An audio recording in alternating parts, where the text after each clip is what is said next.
ating simula ng umaga ng mga balitang dapat nating malaman sa 774 Balita Ngayon. 774 Balita Ngayon. 30 minutong pag-uulat ng mga impormasyon at mga pangyayari sa loob at labas ng bansa. 774 Balita Ngayon. Kasama ang buong pwersa ng 774 News Team. 774 Balita Ngayon. Sa himpilang pinagkakatiwalaan sa balita at serbisyo publiko. DWWW 774, your ultimate news and music radio. At ngayon, narito ang inyong mga tagapagbalita. 774 Balita Ngayon. 774 Balita Ngayon.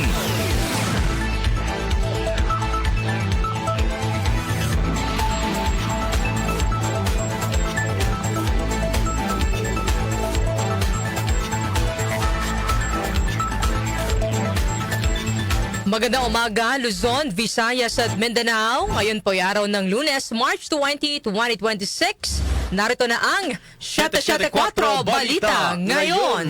774 Balita Ngayon. At sa ating pong mga headlines, panibagong pagtaas sa presyo ng mga produktong petrolyo nakaambang ngayong linggo.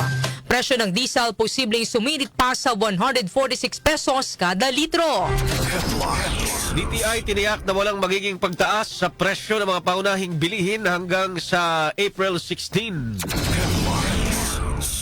Department of Agriculture, pinawi ang pangamba ng publiko hinggil sa posibleng pagsirit ng presyo ng karne ng baboy at manok. Pagpapatupad ng loan moratorium at penalty condonation, pinag-aaralan na ng SSS. Pilipinas at China, nagkaroon na ng paunang pag-uusap ukol sa posibleng pagbabalik ng oil and gas exploration talks sa South China Sea ayon sa DFA. 5 pulis patay, 3 naman ang sugatan matapos magkaroon ng isang ambush sa Maguindanao del Sur. Metro News, driver na sasakyan na tumakas matapos magpa-full tank, tinutuntunan ng mga otoridad. Balitang SNT naman, planong paglalagay ng space station sa orbit ng buwan. Kinansila na ng NASA. Lifestyle News, El Nido, Palawan, pasok sa World's Best Beach Escapes ng BBC. Sa ating naman music trivia, karaman ngayon ang Canadian singer na nagpasikat ng mga witing Because You Love Me, The Power of Love, at My Heart Will Go On. Sino siya? Alamin. Balitang kakaiba, isang brain dead na ginang sa India. Muling nagkamalay, makaraang madaan sa isang malaking lubak ang ambulansang sinasakyan niya. Ang ating po oras, 6:58 ng umaga. Kami pong yung tagapagbalita, Darlene Olanyo. At ako naman si Albert Antivo. Narito naman ang detalye ng mga balita. 774 Balita Ngayon. May nakaamba na namang panibagong pagtaas sa presyo ng mga produktong petrolyo ngayong linggo. Sa pagtaya ng mga taga-industriya ng langis, nakasaad na maglalaro sa 11 pesos hanggang 13 pesos ang taas presyo sa kada litro ng diesel. Bukod dito, posibleng lumawa pa sa 118 pesos hanggang 146 pesos and 30 centavos ang presyo ng kada litro ng diesel. Ang gasolina naman ay may taas presyo na 50 centavos hanggang 2 pesos and 50 centavos kada litro, habang ang kerosene ay magkakaroon ng aumento na 3 pesos hanggang 5 pesos kada litro. Samantala, kabuang detalye at plano kaugnay sa WESM suspension dapat isa publiko. Grace Mariano sa detalye. Nananawagan si Bagong Henerasyon Party List Representative Robert Nasal sa Energy Regulatory Commission at Department of Energy na agad isa publiko ang basehan ng pansamantalang suspensyon ng Wholesale Electricity Spot Market o WESM. Paano po protektahan ng consumers at kailan matatapos ang intervention? Ipinunto ni Nasal na habang kinikilala ang pangangailangan ng gobyerno na kumilos sa harap ng tumitinding krisis sa langis, ang anumang intervention sa power market ay dapat mabilis, malinaw at may pananagutan.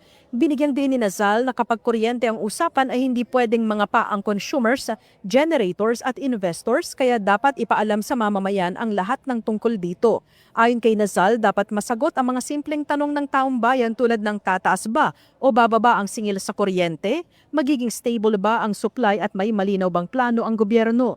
Nagbabala rin si Nazal na kung walang malinaw na interim rules sa dispatch, compensation at settlement ay maaaring lumala ang kalituhan sa merkado sa mismong panahon na kailangan ang kaayusan at kumpiyansa.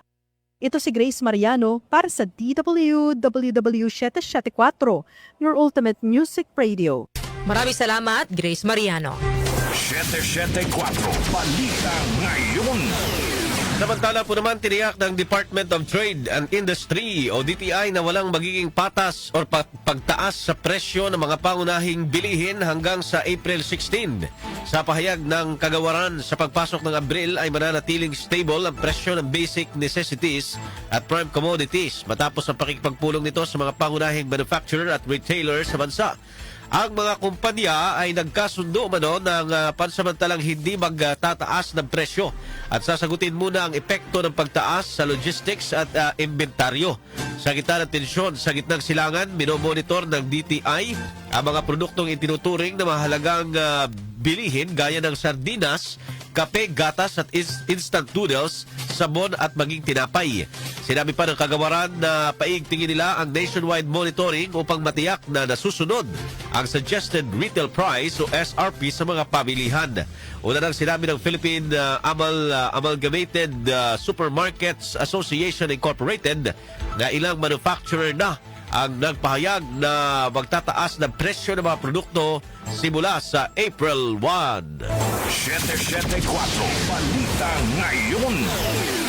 Nilinaw ng Department of Agriculture o DA na isa lamang pagtataya para sa worst case scenario ang projection na tataas ng mahigit 500 pesos kada kilo ang karneng baboy habang aabot naman sa 300 pesos kada kilo ang karne ng manok kung magpapatuloy ang tensyon sa Middle East. Ginawa ng kagawaran ng paglilinaw makaraan nilang sabihin sa Senate hearing noong nakaraang Martes na posibleng pumalo ng 580 pesos ang presyo ng kada kilo ng baboy at 349 pesos naman ang kada kilo ng manok kung ang halaga ng crude oil ay sisirit sa $200 per barrel at kung magpapatuloy pa hanggang Agosto ang gyera sa Middle East.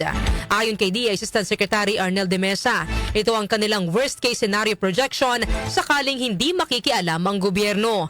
Inihayag naman ni de Mesa na sa ngayon ay punong-puno ang cold storages ng parehong lokal at imported na karne.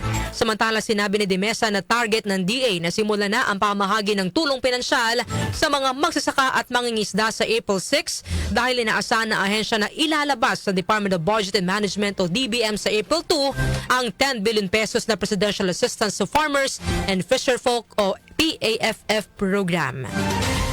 Samantala, pagkukumpuni sa Maharlika Highway matatapos na. Gina Mape sa detalye. Tinitiyak ni Public Works and Highways Secretary Vince Dizon na handa na sa pagdagsa ng mga mag-uuwian sa mga lalawigan ang Maharlika Highway. Ang pahayag ay kasunod na isinagawa ang inspeksyon ng kalihim sa nasabing nasangan. Sinabi ni Secretary Dizon na patapos na ang pagkukumpuni ng Department of Public Works and Highways sa mga kritikal na bahagi ng Maharlika Highway sa Calabarzon, Bicol, Eastern Visayas at Caraga ilang araw bago ang inaasahang pagdagsa ng mga biyahero ngayong Semana Santa. Una nang inatasan ni Pangulong Ferdinand Marcos Jr. si DPWH Secretary Dizon na tiyaking tapos ang mga natitirang konstruksyon sa Maharlika Highway. Layo nito na masigurong wala nang makitid na one-way traffic at maiwasan ang pagbubuhol ng trapiko ngayong Semana Santa. Ako si Gina Mape ng DWWW 774, your ultimate music radio. Maraming salamat, Gina Mape. 774 Balita Ngayon. Samantala po naman, pinag-aaralan na ng Social Security System o SSS ang posibilidad na pagpapatupad ng loan moratorium para sa mga miyembro nito at condonation program naman para sa contribution penalties ng mga employer at bilang bahagi ito ng mga hakbang upang maibsan ang epekto sa ekonomiya na nagpapatuloy na sigalot sa Middle East.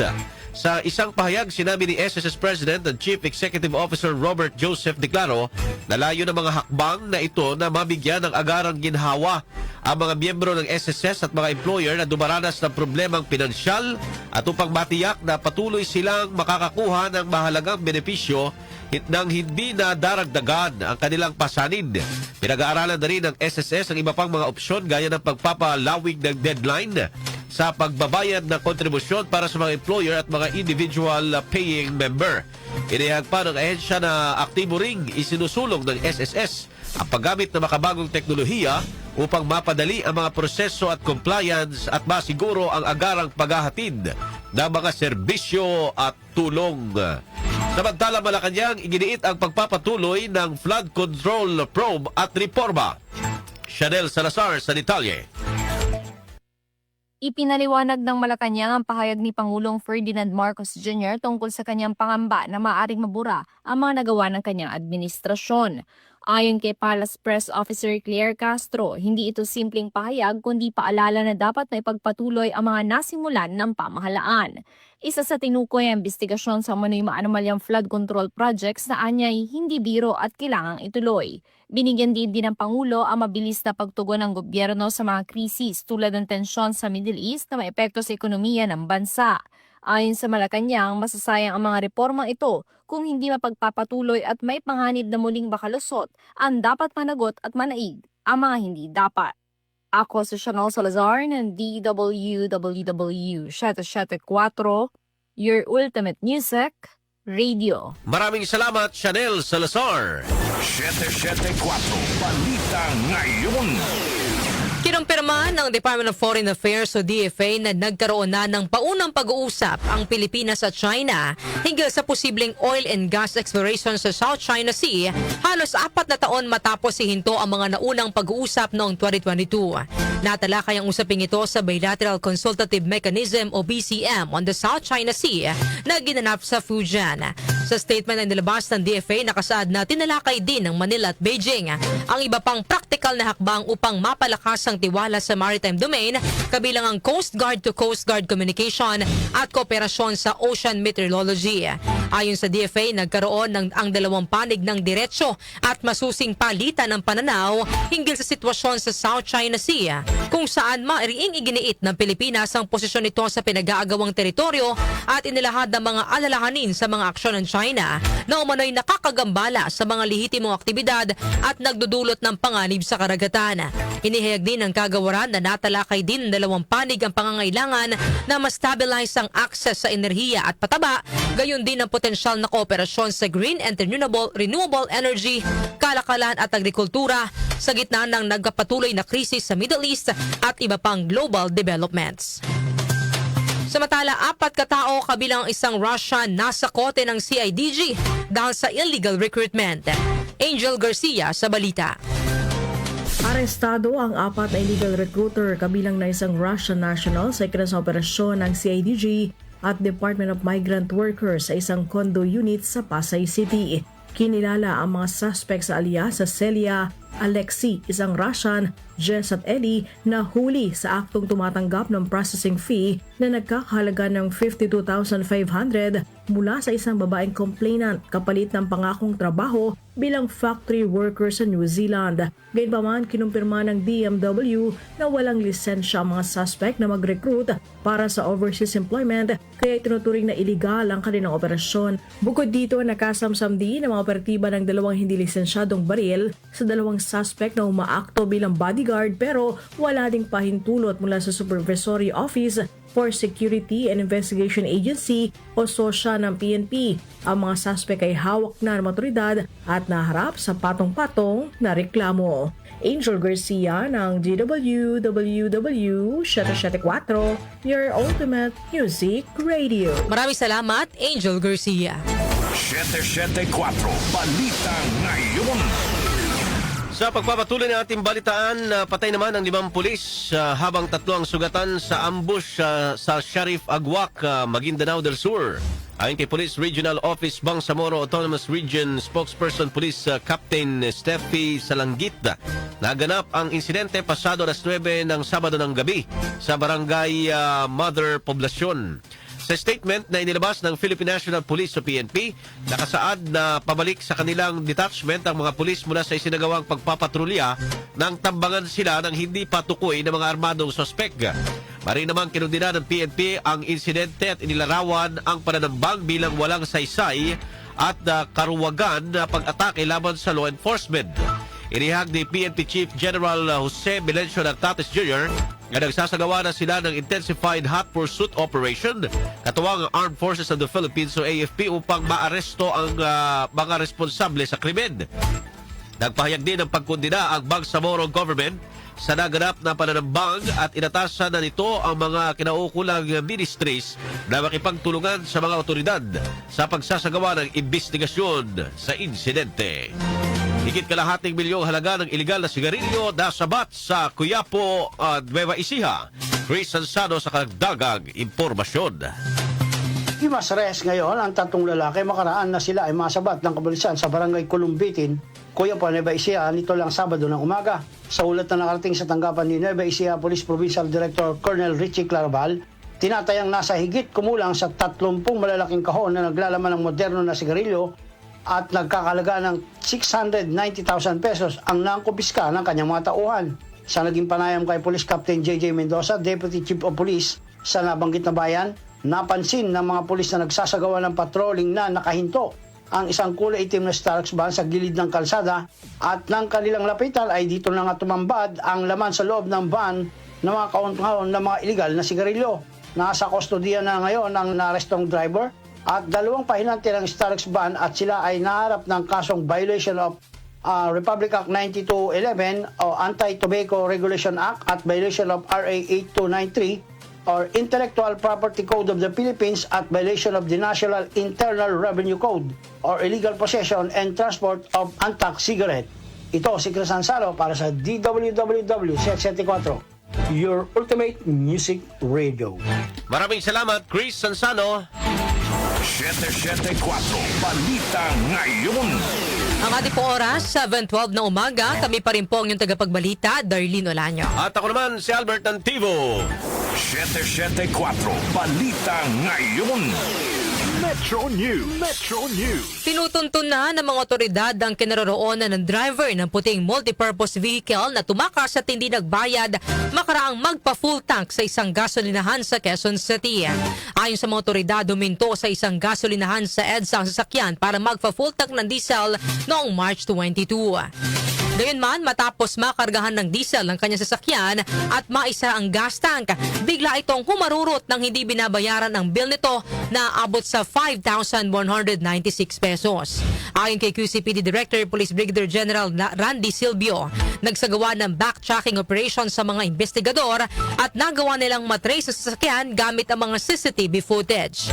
Inihag ni Silvio na huling nakita ang sasakyan noong Lunes ng madaling araw sa bahagi ng United Nations Avenue at saka nagtungo sa Commonwealth Avenue.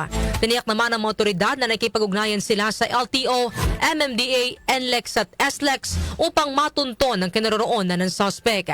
Samantala, nag-ambaga naman ang mga pulis sa Laloma Police Station 1 upang mabayaran ng 5,196 pesos na halaga ng diesel na dapat sana ikakaltas sa tauhan ng gasolinahan. Foreign exchange rates. Foreign exchange rates. Narito naman ang update sa ating foreign exchange rates. Ang palitan ng piso kontra dolyar ay nasa 60 pesos and 22 centavos. Nasa 69 pesos and 46 naman ang palitan ng piso kontra euro, habang ang British pound ay nasa 80 pesos and 30 centavos. Ang palitan naman ng piso kontra Saudi Real ay nasa 16 pesos and 5 cents, habang ang Japanese yen ay nasa 38 centavos. Lotto results. Lotto results. Narito naman po ang mga lumabas na winning number combination sa Ultra Lotto 658 na binola kagabi March 29. 45, 49, 34, 52, 9, at 28. Ulitin ko po, 45, 49, 34, 52, 9 at 28. Wala namang nakapag-uwi ng premyo na abot sa 75 million pesos. Ang bola naman sa Super Lotto 649 ay 15, 9, 33, 18, 22 at at 6. Ulitin ko po mga ka-Music, 15, 9, 33, 18, 22 at 6. Wala rin po nakapag-uwi ng jackpot prize na 151,405,859 pesos and 60 centavos. Science and Technology. Science and Technology. Sa ating balitang S&P, planong paglalagay ng space station sa orbit ng buwan, kinansila na ng NASA. Detalye, buhat kay Rose May Miranda, RM. Ipinatigil ng National Aeronautics and Space Administration o NASA ang mga plano nitong mag-deploy ng space station sa lunar orbit at sa halip ay gagamitin ang mga bahagi mula sa proyekto para bumuo ng $20 billion na base sa ibabaw ng buwan habang pinaplano rin ito ang pagpapadala ng nuclear-powered spacecraft sa Mars. Inanunsyo ni US Space Agency Chief Jared Isaacman ang pagbabago na ito sa Artemis Moon program na magpapalawak sa bakas ng presensya ng tao sa kalawakan habang isinusulong ng Amerika ang pagbalik sa buwan bago ipadala ng China ang mga astronaut nito doon sa 2030. Kabilang sa mga plano para sa moon base ang layong magpadala ng mas maraming robotic lander, mag-deploy ng fit na mga drone at maglatag ng groundwork para sa paggamit ng nuclear power sa ibabaw ng buwan sa susunod na ilang taon. Samantala, inihayag din ng NASA ang mga planong maglunsad ng spacecraft na tinatawag na Space Reactor 1 Freedom sa Mars bago magtapos ang taong 2028 sa isang misyon na anilay magpapakita ng advanced nuclear electric propulsion sa deep space. Ayon sa NASA, sa sandaling umabot ng spacecraft sa Mars ay magpapakalat ito ng mga helicopter para ma-explore ang pangalawa sa pinakamaliit na planeta sa ating solar system. Manatiling may kaalaman sa agamang teknolohiya sa gitna ng pagiging moderno ng ating mundo. Ako si Rose May Miranda ng DWWW Shate 4, The Ultimate Music Radio. Maraming salamat, Rose May Miranda. Lifestyle News. Lifestyle News. Sa atin naman pong lifestyle news, El Nido Palawan pasok sa World's Best Beach Escapes ng BBC. Detalye po ihatid ni Mika Fajardo. Kabilang sa mga kinilala sa World's Best Beach Escapes ng BBC ang El Nido, Palawan. Tampok sa listahan ng mga dalampasigan, isla at limestone archipelagos ng El Nido.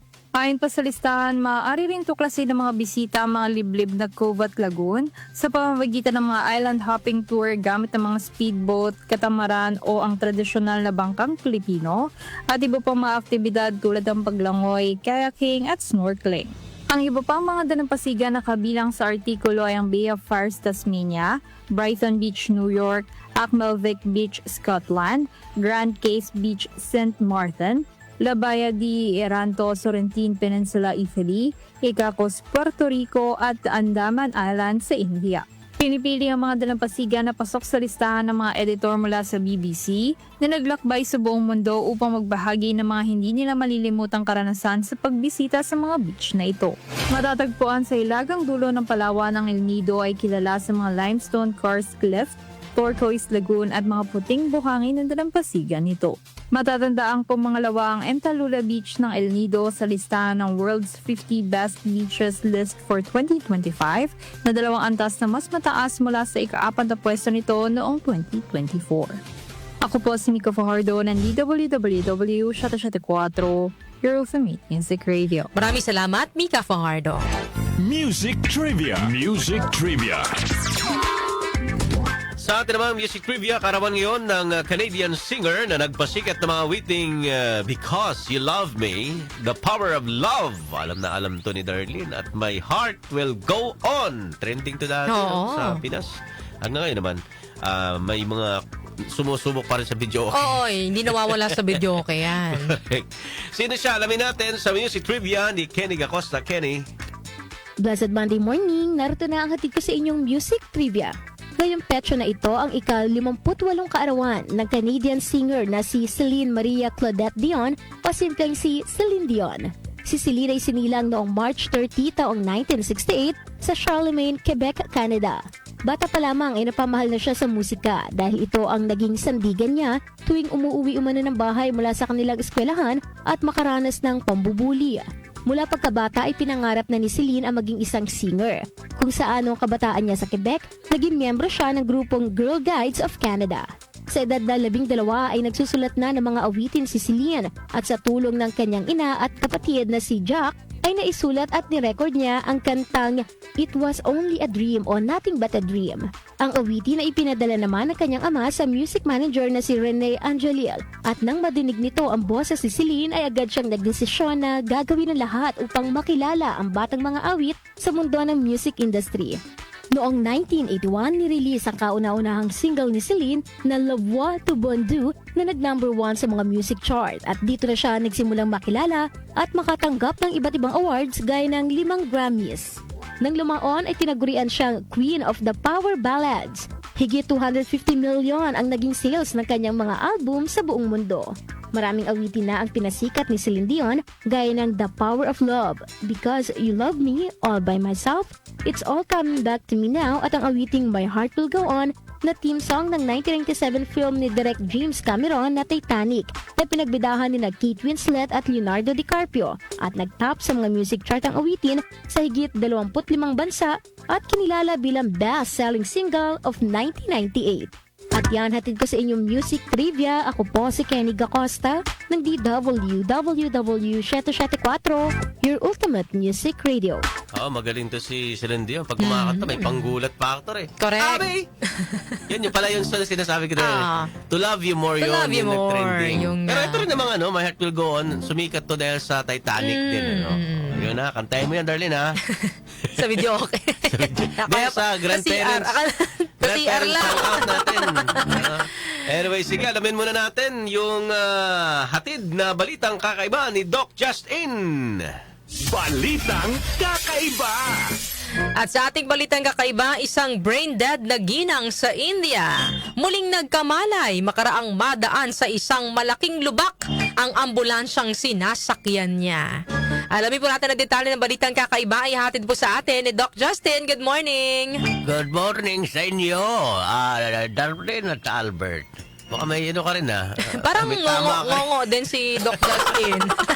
Siyempre, saan ka pa nagmana? Sa Oo akin nga. ka nagmana. Correct. Lulo mo ako eh. Sige, yung ating balitang kakaiba ngayong araw na ito ng Lunes Santo. Lunes Santo na pa. Kaya medyo maglalaylo na ako ng aking Darlene. Correct. Ng aking tono. Oo. Isang 50 anyos na babae sa India na idineklarang brain dead at wala ng pag-asang gumaling. Ang himalang nagkamalay matapos maalog ang ambulansyang sinasakyan niya. Makaraang madaanan yung isang malaking lubak sa kalsada. Nako, dahil sa lubak. Oo. Dahil sa tindi ng kanyang kondisyon, inirefer siya sa mas advanced na medical facility kung saan sumailalim siya sa serye ng mga pagsusuri at kalaunan ay dineklarang brain dead ng mga doktor. Ito yung si Vinita. Si Shukla. Benita Oo, yan. Matapos makausap ang mga doktor, parang lumukso nga ako. No? Si Benita, buti na lang na mo na. Siya ay isang judicial staffer at nawala ng malay noong February 22 habang gumagawa ng gawaing bahay. So matapos makausap ang mga doktor, ipinaalam sa asawa ni Benita na wala ng pag-asa siyang magkamalay pa. Dahil dito ay nagpasyang pamilya na i-discharge na si Benita sa ospital at nagsimula na ring maghanda para sa kanyang libing. Habang bumabiyahe naman ang ambulansya, ay nadaan ito sa isang malaking lubak na nagdulot ng matinding pag-alog ng sasakyan. Maya-maya lang napansin ng Mr. Benita na humihinga na muli ng normal ang kaniyang asawa. Nang ibalik siya sa ospital, ikinagulat ng mga doktor ang kaniyang paggaling. Lalo na't sila mismo ang nagsabing wala na siyang tsansang mabuhay. Sa kasalukuyan, si Benita ay nagkamalay na at nakakausap na ng kanyang pamilya. Yan yung Doc Justin siguro pag hindi mo pa talaga panahon, di ba? Yan din nga ang sasabihin ko, hindi talaga lubak ang correct. kundi misyon sa buhay, sinabi ni Lord, meron ka pang unfinished business. Kaya, magandang title nito, Nang Dahil sa Lubak. Pero hindi natin ini-encourage yung gobyerno na wag ayusin yung mga lubak-lubak Correct. kasi cause din yan ng mga Aksidente. disgrasya. Oo, Ngayon tama. marami ang babiyahe. Sana maayos din Oo, yan. kita mo 'di ba nabalita natin yung isang si comedian na si Wally Bayola. Speaking of, Oo, na Andaya aksidente. Highway, di ba maraming lubak yan? Correct. Oh, nakamotor kasi siya, nadaan siya sa isang lubak, na aksidente siya. kumusta na si Wally ngayon? Oo, sugatan daw, Doc Justin, at Naka-big bike siya daw nagpapagaling. Siyempre, di ba, mabigat ng impact pagka naka-big bike. Anyway, basta ingat-ingat sa pag-uwi sa inyong mga lugar o saan man kayo mapunta ngayong Semana Santa. Ako si Doc Justin. Just out ako. Thank you. Maraming salamat, Doc Justin, para po sa ating balitang kakaiba. At bago tayo magtapos sa ating balitaan, ito po muna ang ating katanungan. Ngayong araw po ng Lunes, pabor ba kayong magkaroon ng moratorium sa pagbabayad ng contribution at loan sa SSS, GSIS, PhilHealth at Pag-ibig sa gitna po ng matinding krisis ngayon sa gitnang silangan? Ito po yung tigil kaltas at moratorium sa contribution at loan payment ng mga state-run agencies. So mga kanyusik, ano pong inyong masasabi dyan sa ating topic? Pabor ba kayong magkaroon ng moratorium sa pagbabayad ng contributions at loans sa SSS, GSIS, PhilHealth at Pag-ibig sa gitna ng matinding krisis ngayon sa Middle East? Ang ating pong text line para po sa inyong mga opinion, 0929-321-8738. At maaari din po kayong mag-comment sa ating pong Facebook Live at sa ating YouTube channel. Inyo pong narinig ang mga may ilit na balita ngayong araw po ng Lunes, March 30, 2026. Kami pong yung tagapagbalita, Darlene Olanyo. At ako naman si Albert Antivo. Napasa inyo ang 774 Balita Ngayon. 774 Balita Ngayon.